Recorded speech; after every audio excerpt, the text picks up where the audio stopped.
You're listening to the Infinite Banking Mastery Podcast. Did you know that you could build a tax-free pool of wealth that's liquid and accessible all your life while building your retirement nest egg?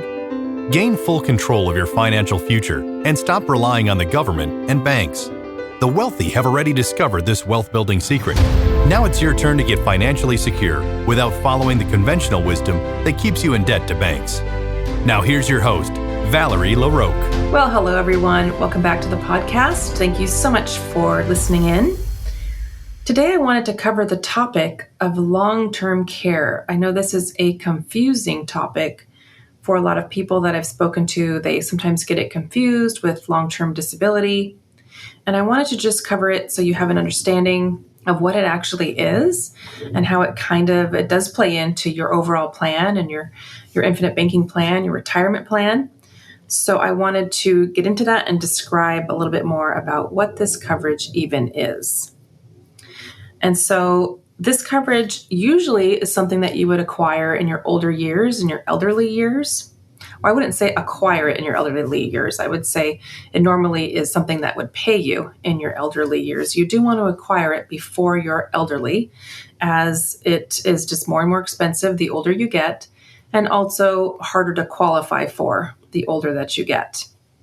So I would say the best case scenario would be having long-term disability, which can cover up to age 65, age 67, or age 70, depending on how long you want that benefit to pay out. And you also can have shorter time frames.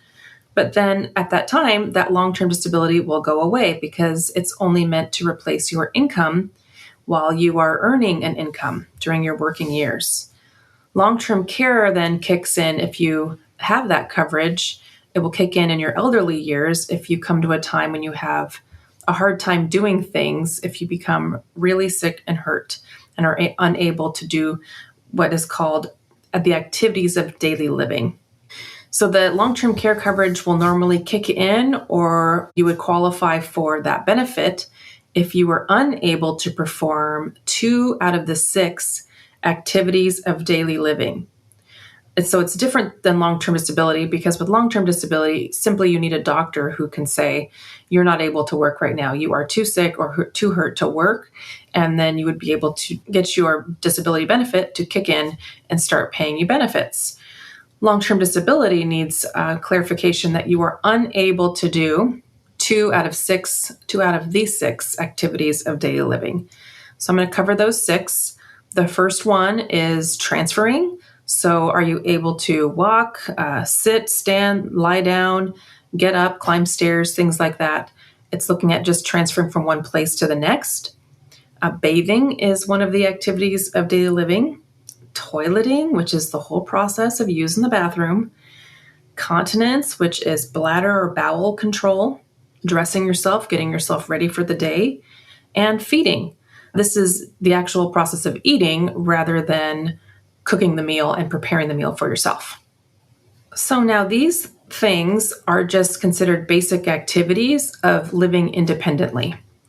And so if you're unable to perform 2 out of these 6 ADLs, and that stands for activities of daily living, that's how you would trigger the benefits on a long-term care contract. Or if you were to have a severe cognitive impairment, such as dementia, you would also trigger your benefit with just that one thing instead of needing to be unable to do 2 out of the 6 ADLs. So those same triggers would also trigger benefits on a whole life policy if you have that chronic rider on your policy. At least that's what it's called with some companies. If you were unable to perform 2 out of the 6 ADLs, you would be able to trigger that rider, and it would allow you access to a portion of your death benefit. So this rider may be called different things with different companies, and certainly not all whole life contracts with all companies necessarily are automatically issued with this rider either. So you have to just learn about your contract when you are receiving it or applying for it or talking to an advisor about it to find out if a rider like this comes attached to your policy. So I said in my last podcast episode that medical bills are the number one reason for bankruptcy in America. Well, that carries right on into your retirement years. And so if you successfully save for those retirement years, and then become unable to perform 2 of those 6 ADLs, the activities of daily living, or get dementia, something terrible, that will absolutely, very quickly and easily wipe out your retirement funds in a hurry. So years ago, when I was working at Merrill Lynch, and I was a financial advisor there, and I got to be there in 2008. And some of you maybe have remembered this from my first podcast episode. But when I was there in 2008 and got to see the market really tank and what happened with people and people freaking out and people that thought they could retire tomorrow suddenly felt like they could never retire because they didn't know how long it would take for their accounts to recover or if they would continue going down. In that moment, I thought, how am I really helping people here? Because I can do my best job, doing my due diligence and making sure that we are looking at their investments the best way possible and all of that. But the fact is, I didn't know how I would confidently and successfully help my clients reach their retirement goals when I didn't know what was going to happen tomorrow, and neither did anybody else. So for a brief time, I stepped away and I went to work for one of my clients who owned a ton of assisted living communities, and I helped people move into assisted living. And let me tell you, expensive. And also at that time when the market had just tanked, there was also the catastrophe of people who lived in assisted living and who had been there for years and called it home. Suddenly their accounts were dwindling down really fast and they didn't know how they were going to be able to afford to stay in their home. So that was pretty traumatic as well. And actually, right now, I happen to be a trustee for a person, for a beneficiary, and I pay her income from the trust. I pay for her bills. I pay for her caregivers because she happens to need assistance and caregivers right now. And she doesn't have any long-term care. So we are paying it from the trust. And, when I tried to talk to her and her husband long ago, they didn't feel that they needed any long-term care, and so they did not acquire it, and now we are just paying directly for it from the trust. And let me tell you, that care is expensive. It's been about an average, I would say, of about $15,000 to $20,000 a month, and she actually doesn't even need that much care. She doesn't have that high of a level of care need. But one time, after she had just had a surgery, and she had to rest at home, and she was just doing really rough after that surgery. It was hard on her. So we had the caregivers there, and they were up with her overnight for about a month while she was struggling to heal from that surgery. That cost was over $34,000 in 1 month to have those caregivers there. So she's doing a little better. We've actually limited her care a little bit. So she has someone there maybe 3 to 4 days a week, 8 to 10 hours. The care is about $10,000 to $12,000 a month. And at one point, she had looked into just moving into an assisted living community and getting her care there. And that cost was around $15,000 a month when we looked into it years ago, and also required a large lump sum to move in the first place because it was kind of a nice assisted living community, which of course I'm sure is something you would prefer. You're not going to want the worst assisted living community when you're in your elderly years. You're going to want to have a nice place to live. And so that requires outside funds. It's not going to come from Medicare or Medicaid, what people might think. Certainly you can get help from Medicaid, but you have to be basically completely broke to be able to get care and help like that from Medicaid. You'll have to spend through all your assets basically, and then you would get help from Medicaid, and it's not going to be the best care.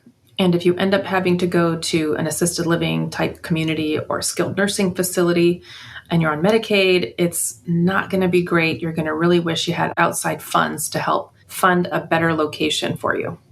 So basically, you want to be able to choose. You want to be able to choose if you are going to go to an assisted living community or be home and have someone come and help care for you at your own home.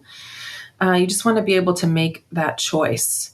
And I can't tell you how many stories I've heard from colleagues in the industry who have had clients who didn't think that they needed this protection and didn't get it, and because they had millions of dollars and they were fine, and then ended up completely wiped out and were unable to leave any kind of legacy to their children, and were struggling in the end. It's just really a sad story when something like that happens.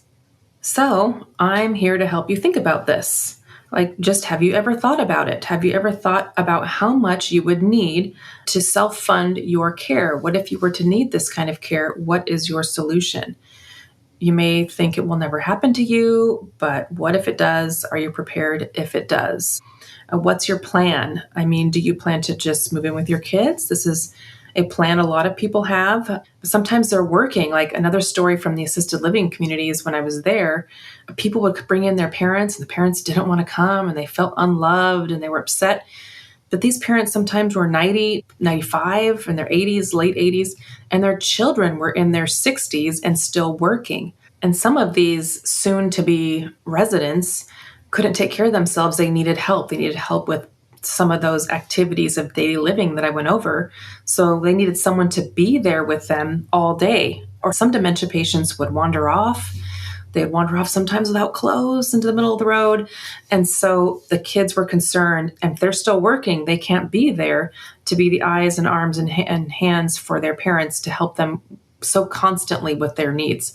So the kids oftentimes were heartbroken as well because they wanted to be able to keep their parent home with them, but they simply couldn't with their need to go to work and how high of a need the parent had. So sometimes that plan doesn't work out. Well, I barely touched the surface on this topic, so I am going to come back to it next week. But I do want you to think about it. You start up a whole life policy, you start implementing the infinite banking concept, and maybe you end up even with a system of policies. Maybe you have more than one. And all throughout your life, you're using these policies, but ultimately they are there for you to use again in your retirement years. So of course, you'll have the use of these things all throughout your life to finance the things you need or the investments or the real estate that you want to invest in. But at the end of the day, it's great to have that money paid back in and to be growing well and everything so that you can use it in your retirement years. So yes, you absolutely have this very cool safety net of accessing a portion of that death benefit in the event of a long-term care need, depending on the company, and make sure you have that rider on your policy. I can't say it's for all policies, but it is very cool that you have access to that. And that certainly is great, and it's better than nothing, and it can really come in handy. But what if that long-term care need is a massive need? What will it deplete those funds that were meant for your retirement needs? And those retirement needs could certainly include some form of help here and there, but constant help or a large care need and needing to have this constant caregiver coming over all the time or needing to move somewhere, that is a massive need and can deplete funds quickly, even 50% of your death benefit if that's what you have access to at the time. It is possible. It just depends on how long you're living with this health conditions and this difficulty. So if you achieve a massive infinite banking system, that very well may be all that you need to hedge that long-term care risk to be able to fund that expense with your policies. But you can also further protect yourself in this area. That is for sure. Okay. So I'm going to come back to this topic next week for sure. But until then, if you feel I can help you in your current situation and you would like to work together, I would love to connect. Just go ahead and reach out to me directly. That's Valerie at alphaomegawealth.com. As always, thank you so much for tuning in to the podcast. I look forward to sharing with you again next week.